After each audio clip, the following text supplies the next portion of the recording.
Welcome to the SDA Housing Podcast, brought to you by NDIS Property Australia.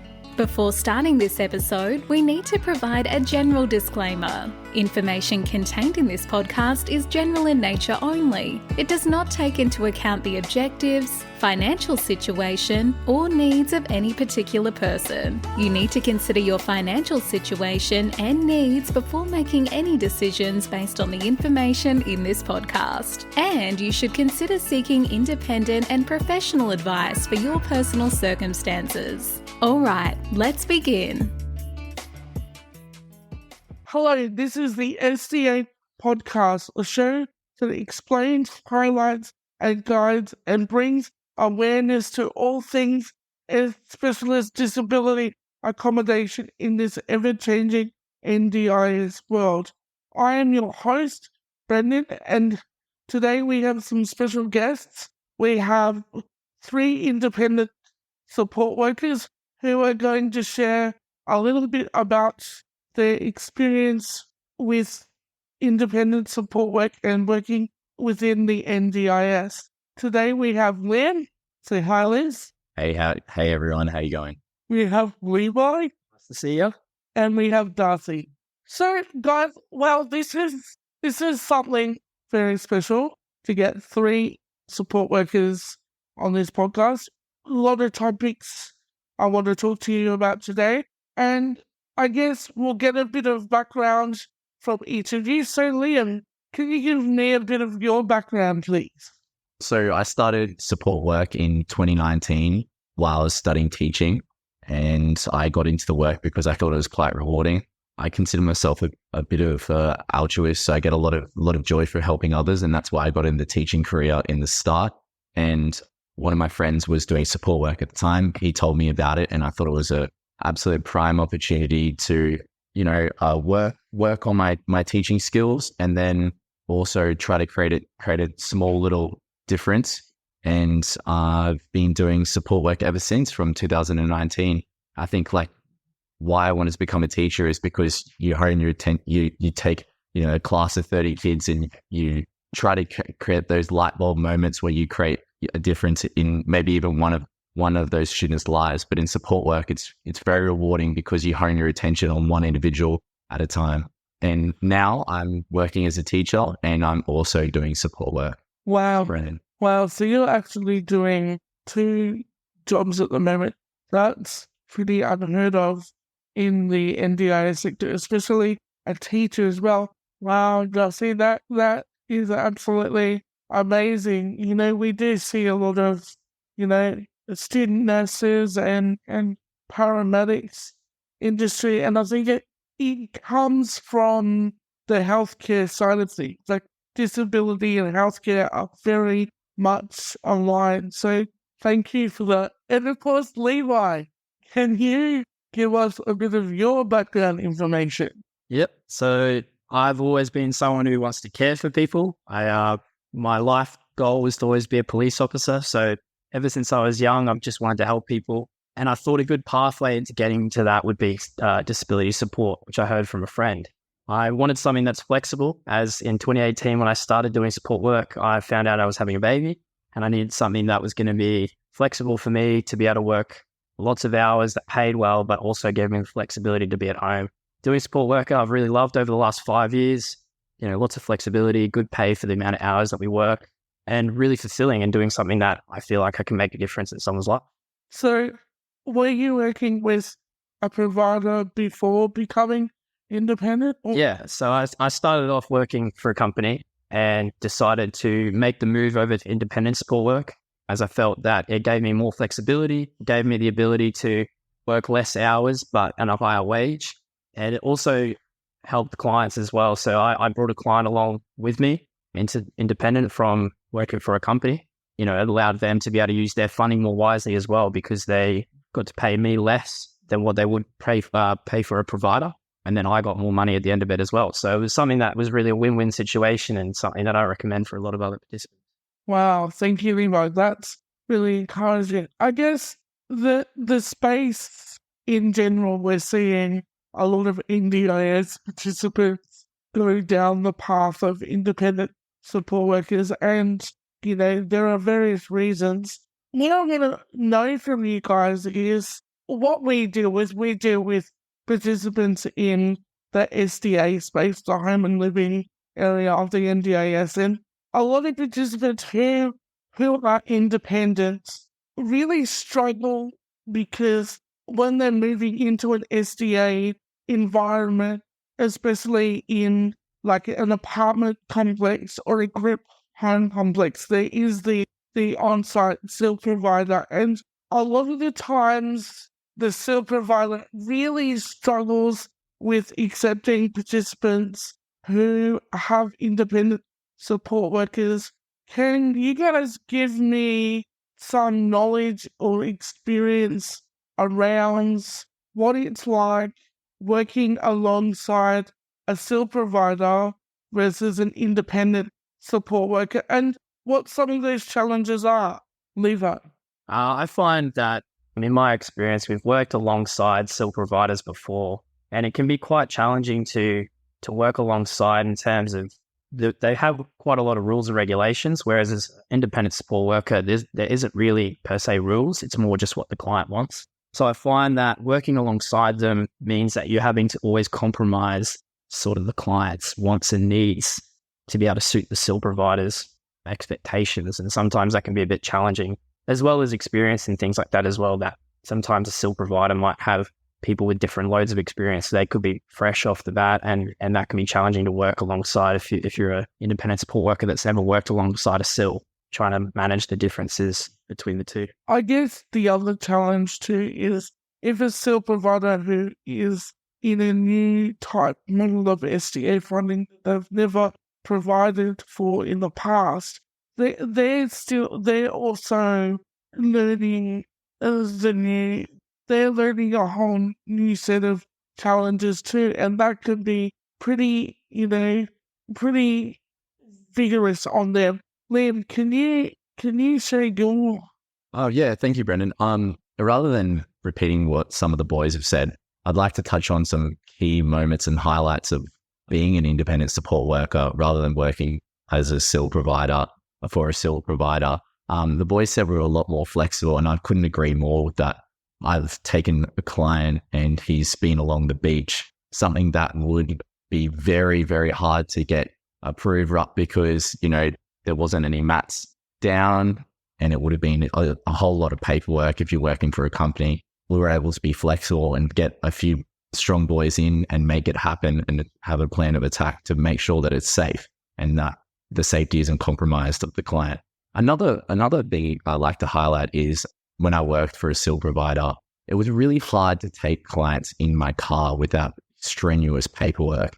Now, for me, all I needed to do was to get onto my insurance company and then just let them know that there is going to be occasionally clients that I need to transport, and then they were able to write them into the insurance policy.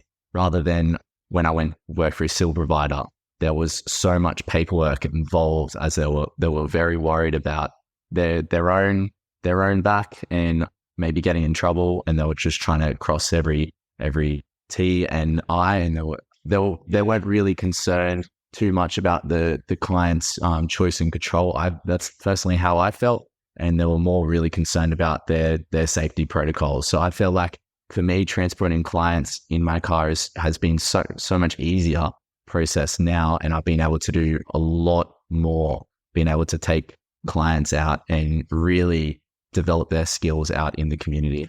Yeah, because what we know is transport is a really hot topic at the moment in the NDIS. A lot of NDIS participants don't get a lot of transport funding. The NDIA don't see that as, a high priority. But from a participant point of view, I guess, if you live in a remote area or not close to public transport, you're always going to have that issue of finding close, accessible public transport and reliable public transport too.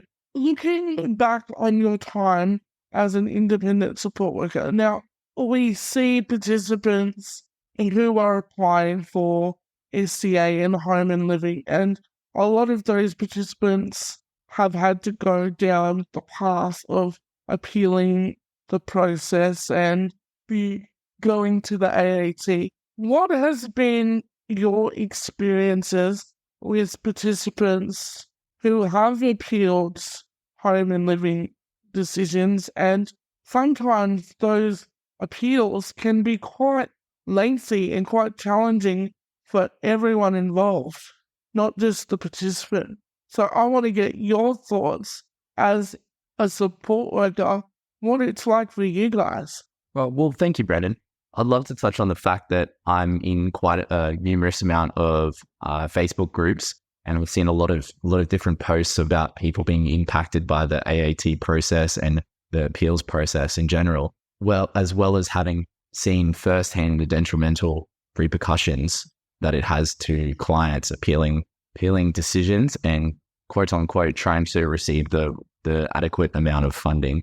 I've seen and heard about clients playing a huge toll on their mental health, as honestly for anyone who's, might be chucked out of their home, that would play a big part on your health, as that's your livelihood, and the possibility of you being kicked out or the possibility of you not being able to get through your front door because you don't have adequate funding to get automotive doors. I think for anyone, that's a really scary reality. Have you experienced anyone that's been kicked, like had something similar to that happen? Well, in a SIL, I know of a client during the COVID period, and that had an unfortunate experience with some protocols, and he was kicked out of his SIL as they were concerned about repercussions of the virus spreading. He was kicked out of his home. To other participants. Yes. Yeah, that's quite. Yeah, we can come back to you if you like. All right, Levi. So as for anyone, I think going through a court case, it's stressful. There's a lot of anticipation on whether it's going to happen, whether it's not going to happen. And I think with government systems like the SDA, these sorts of processes don't just take a couple of weeks; they take years for some people. And in my experience, I've seen people go through the process, and it's taxing because you have these things that you should be entitled to as a human being, just simply having a roof over your head, being able to experience all the things that anyone else should be able to experience. But for people applying for SDA, they're in situations that are a lot more difficult than for some other people. And to be able to simply not leave your house because you don't have the correct funding, or be able to live in your own space because you're not independent enough, then I think it's a bit unfair that these processes happen. And I think that for a lot of people, that this process can be really daunting and really, really hard for them to deal with. And it takes a massive toll on our support workers as well, because we're often having to, to be there with the person and to make them feel more comforted through a situation that could be quite stressful. And that can then in turn affect us as well. That's the big question, isn't it? Because a lot of participants, they end up giving up because they can't afford the lawyer or the barrister for anything. Now that we've talked about the AAT, I want to talk about something else that's currently happening within the NDIS space at the moment, and that's the NDIS review that's currently happening of the whole entire scheme. Now, what we know as the independent support workers currently, anyone can go and get an ABN and become an independent support worker without any qualification whatsoever. All they need is their ABN number. They don't even need a first aid certificate or anything like that. They don't technically need that. It's at the request of the participant. Where would you guys like to see the independent support worker market in the future? Or what would you like to see come from the current review status? One of the really big problems is no regulation makes no sense at all. Not even needing a first aid certificate is absolutely ridiculous. How are you meant to look after someone? We need to have some qualification, some certification, something. There needs to be something that makes so that you can actually say, yes, you're able to look after someone. Because at the moment, it's out of control. The number of people who have no qualifications, no proper checks done, nothing like that, and getting into support work, looking after vulnerable people. It's just outrageous, really. Liam? I think a prerequisite, I think it goes without saying that you should have a first aid and CPR course that is valid training as you're working with people with a lot of potential underlying health conditions that absolute seconds are integral to people's health. And if you don't act fast or you don't act smart and have the knowledge and you're not equipped with that knowledge, then it could potentially mean the difference between someone being alive and being dead. And also, I think that like with working with vulnerable people, I think that it should go without saying as well that there should be some background checks or police checks performed on these independent support workers before they start working with vulnerable people, because, you know, as we know, people, there is good people out of this world and there is, you know, some bad people, and, you know, in every single industry you're going to get, you know, lots of good people, and unfortunately you're going to get some bad people. And if those people do make their way into the industry, there's possibilities that bad things can happen. Levi? Yeah, I agree with that. I think in this type of industry, without any prerequisites and things like that, it is easier for bad people to slip through the cracks because there's no application process. So you kind of just meet a client, you could put on a face and be whoever you want to be, really. And I think that there should be some sort of determinating factor, whether it's a diploma or something that you have to do online, but something put in place that can suggest that you're capable of doing this kind of work, because it's really not easy. And I find a lot of the times in my experience that we're almost essentially nurses with, you know, medicating and doing police transfers, and you've got quite a lot of responsibility, you know, if you're a one-on-one especially, that you're the only person there to take care of that person. If something goes wrong and you're not qualified, that could be a really detrimental. I guess you guys are lucky in the sense that you all came from a service provider previously, so you had the training and the experience that you needed. But things, as we know, policies change and situations change over time. And you guys, you know, would you have had a refresher training in your meds training or like your PEG training or stuff like that in the last, you know, however long you've been an independent support worker? Yes, you've gone out and you've done the CPR and the first aid updates every 12 months, but other than that, your other training hasn't really been updated since that, has it? So, well, thank you, Brendon, for that. And yes, that is true. I've actually done first aid and CPR, as well as going online and doing the NDIS safeguard courses. As well as through my teaching every year, there is courses that we can apply for and do, and that touch on how to manage people and to best look after people with disabilities. So I guess once again, it goes hand in hand, being a teacher and support worker, that I'm very grateful that I've got the opportunity to do these courses and branch out my skill set. But so what you're saying is effectively up to the individual independent support worker then to go and source those training programs and spend time updating their skills. One of the problems is it's hard to find like good person who's going to be able to provide that training. There's not a lot of rules or restrictions on what is required for that training.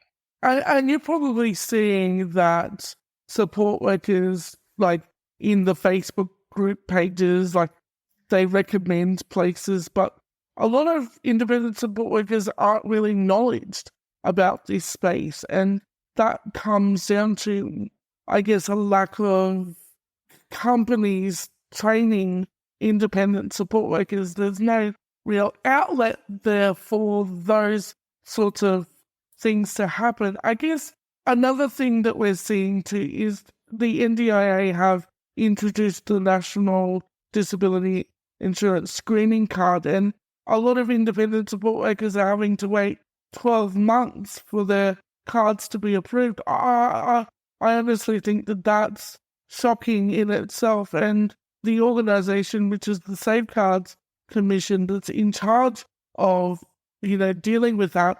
I think they need better systems put in place so independent support workers can get their screening checks a lot quicker and a lot easier. Just make it more simpler for the independent support worker. I could add to that a little bit. The current process is not set up at all for independent support workers. It's really those cards are set up for a big company to approve you, get you, say you're added to the thing, added to their little system, and they tick it and it's good. But for independent, the system doesn't really work well because you have to add yourself as a provider and then approve your own card. It's just really overcomplicated and nonsensical. Yeah. Well, guys, it's been an absolute pleasure having you on my podcast today. I want to thank you all for giving your time and sharing your knowledge and experiences. And I really appreciate your value and input. And I wish you all the best with whatever it is you choose to do further on in your support working positions. It's been an absolute pleasure. So, guys, thank you so much. And thanks for joining me. Thank you, Brendon. Same to you. It's all good. Don't worry. We hope you enjoyed this episode. Please make sure you are subscribed and following us so you can keep in the loop with all of our upcoming episodes. We would really appreciate it if you could leave us a 5-star rating, a written review, and just share this podcast with those that could benefit. Until next time, catch you on the next episode.